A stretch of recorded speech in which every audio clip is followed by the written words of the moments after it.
Hello everyone, I am श्रुति गुप्ता और अपने आज के इस वीडियो में हम हैमिंग कोड के बारे में देखने वाले हैं जो एक एरर करेक्शन कोड है। अपने लास्ट वीडियो में हमने एरर डिटेक्शन कोड के बारे में देखा था जिसमें parity bit, checksum method in सबको देखा था।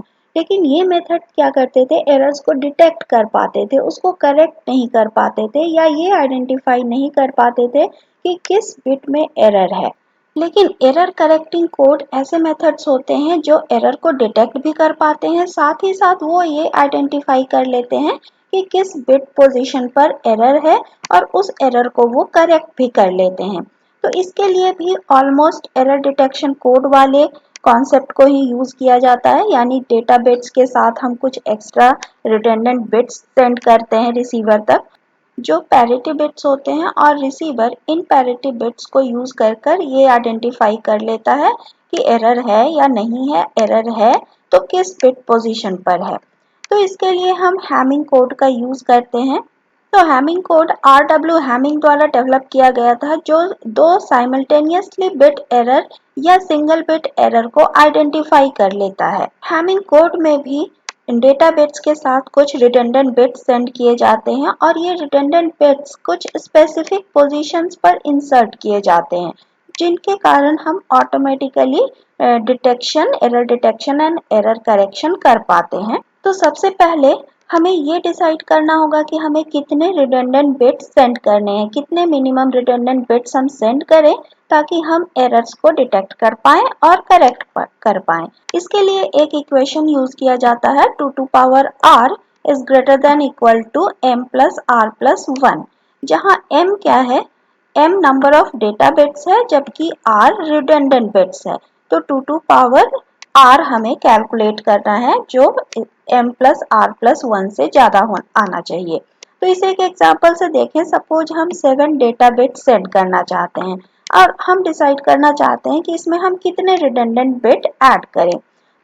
तो यहाँ m की वैल्यू क्या है, 7, और अगर हम 3 रिडंडेंट बिट ऐड करके देखें कि ये इक्वेशन करेक्ट आ रहा है या नहीं, तो क्या करेंगे हम 2 to power 3 greater than equal to 7 plus 3 plus 1। तो यहाँ आप देख सकते हैं 2 to power 3 8 आ रहा है जो कि इक्वेशन के हिसाब से सही नहीं आ रहा है। अगर हम 4 रिडंडेंट बिट ऐड करें तो 2 to power 4 की वैल्यू कितनी आ रही है, 16, और जो m plus r plus 1 से ज्यादा आ रहा है, यानी मिनिमम हमें 4 रिडंडेंट बिट्स 7 डेटा बिट्स के साथ सेंड करने होंगे। सेकेंड स्टेप क्या है कि अब इन रिडंडेंट बिट्स को हम किन पोजीशंस पर इंसर्ट करें। ये लगातार इंसर्ट नहीं होते हैं, इनके कुछ स्पेसिफिक पोजीशन होते हैं। तो ये इंसर्ट होते हैं 2 के पावर वाले पोजीशन पर, जैसे 2 to power 0 तो वो पोजीशन क्या आएगी, 1, 2 to power 1 तो पोजीशन क्या आएगी, 2, 4, 8, 16, इस तरीके से। तो पहला पैरिटी बिट हम ऐड करेंगे कहाँ, फर्स्ट पोजीशन पर, देन सेकेंड पोजीशन पर, देन फोर्थ पोजीशन पर, और देन एट्थ पोजीशन पर। अगर इससे ज्यादा डेटा बिट्स होती तो हो सकता है हमें पैरिटी से ज्यादा ऐड करनी होती, तो फिर हम अगला पैरिटी बिट ऐड करते 16th पोजीशन पर। अब सपोज हमें ये डेटा सेंड करना है, तो पहले पैरिटी बिट के पोजीशंस को छोड़कर उस डेटा को हम फिल कर देंगे, यानी यहाँ हमारा 1001101 यहाँ स्टोर हो गया। अब पैरिटी बिट हमें सेट करना होगा कि हम ऑड रखें या इवन रखें। सपोज हम इवन पैरिटी लेकर चलते हैं, तो जब इवन पैरिटी लेकर चलते हैं तो P1 को हमें सेट करना है। अभी हम मानकर चलें कि P1 ब्लैंक है, यहाँ कोई वैल्यू नहीं है, तो बाकी पोजीशंस पर देखें हम कहाँ कहाँ 1 है और कितने 1 है। तो P1 को चेक करने के लिए हमें चेक 1 स्किप 1 फॉर्मूला यूज करना होगा। तो अगर हम फर्स्ट पोजीशन को छोड़ दे तो हम कहाँ पहुंचेंगे, 3, 5, 7, 9 एंड 11 पर, यानी इन पोजीशन पर हमें देखना होगा नंबर ऑफ वंस कितने हैं। तो यहाँ आप देख सकते हैं नंबर ऑफ वंस 3 है, तो इसलिए हमें P1 पर 1 सेट करना होगा ताकि हम पैरिटी को इवन सेट कर सकें। अब अगला है P2 को हमें सेट करना है, तो P2 को अभी हम छोड़ दें। अब P2 में हम क्या यूज करेंगे, चेक 2 स्किप 2। अभी इसको हम माने ब्लैंक है, तो बाकी पोजीशंस पर हम देखते हैं तो 3, 6, 7, 10 एंड 11 पर हम चेक करेंगे। यानी 2 बिट को चेक करना है, अगले 2 बिट को हमें स्किप कर देना है, फिर नेक्स्ट 2 बिट को चेक करना है, फिर 2 को स्किप कर देना है। ये फॉर्मूला हम यूज करते हैं।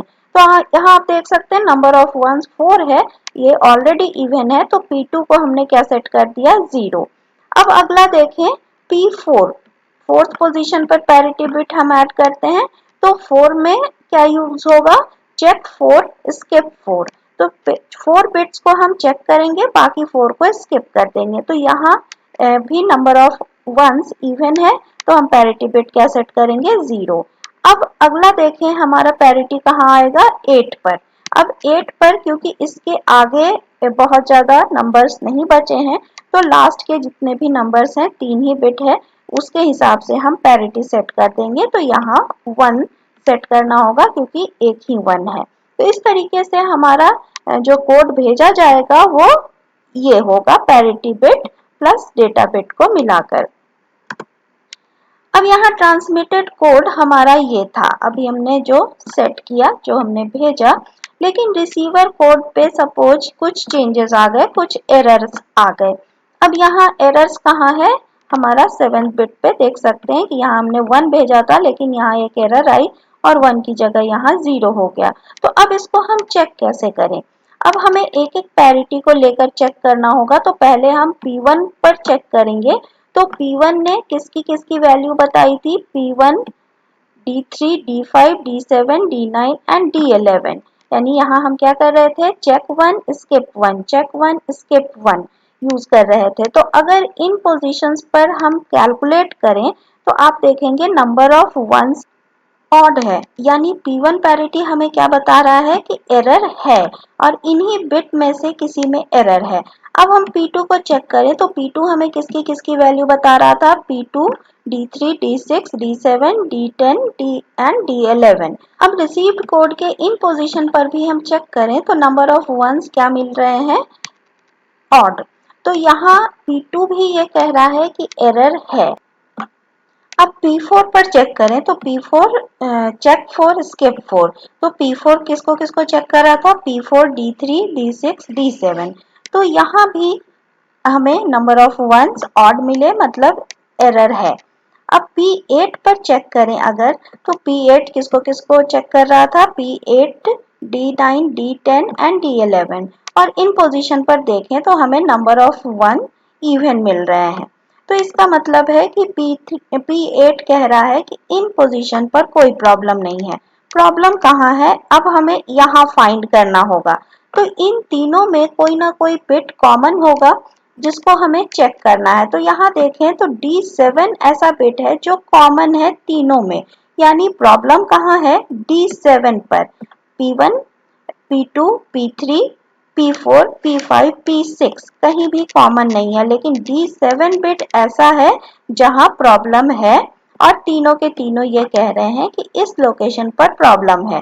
तो ऑटोमेटिकली रिसीवर क्या करेगा, इस बिट पर 0 की जगह 1 सेट कर देगा, क्योंकि दो ही वैल्यू हो सकती है, या तो 0 या 1। अगर 0 है और वो गलत हो रहा है तो उसका कॉम्प्लीमेंट हो जाएगा।